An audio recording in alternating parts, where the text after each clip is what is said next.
Mga kapatid, ako po si Gerard de la Peña and Business and Transportation Correspondent ng News 5. Ang nakikita nyo dito sa aking likod ay ang produkto ng clearing operations na sinisimula na actually. Kanina nagtanggal dito ng mga obstruction at mga basura at kung ano-ano pa mga nakahabalang sa kalsada. At sa ngayon kung makikita nyo, dito sa Old Antipolo Street, malapit dito sa kanto ng Abad Santos, dito sa lungsod ng Maynila, naglalagay na ng mga barikada. Kasi itong kinatatayuan kong ito mismo, yan, dito gagawin yung viaduct.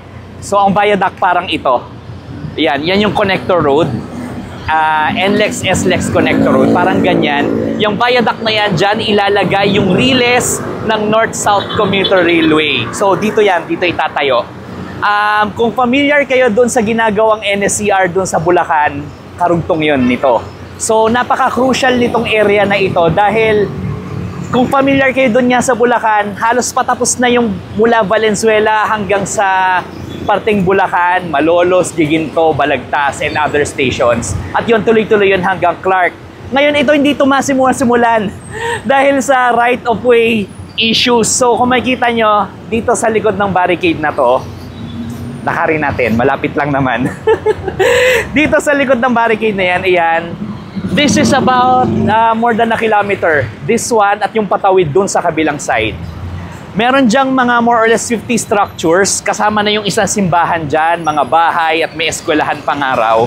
Kasama actually sila dun sa tatamaan nito. So, imagine the horror sa parte ng DOTR na kailangan nilang bilhin lahat ng property na ito and in the process, kailangan nilang pakiusapan yung mga tao dito na mag-relocate somewhere.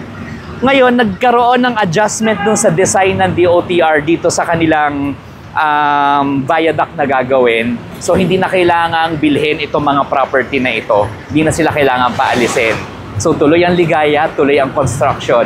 May sinasabi nila, since nasimula na ang clearing dito and eventually yung construction, mas madali na for them na ma-resolve yung mga right-of-way issues dyan sa Makati, sa Taguig, sa Parañaque, sa Muntinlupa, all the way down to Calamba kung saan dadaan itong NSCR. Just to remind you mga kapatid, itong NSCR na ito ay more than 300 kilometers of railway that would connect Calamba to Clark. So kung dati inaabot tayo ng siyam-siyam sa biyahe dyan, buong maghapon, half day, basta napakatagal ng biyahe ngayon, mabilis na lang, linya ng tren na lang.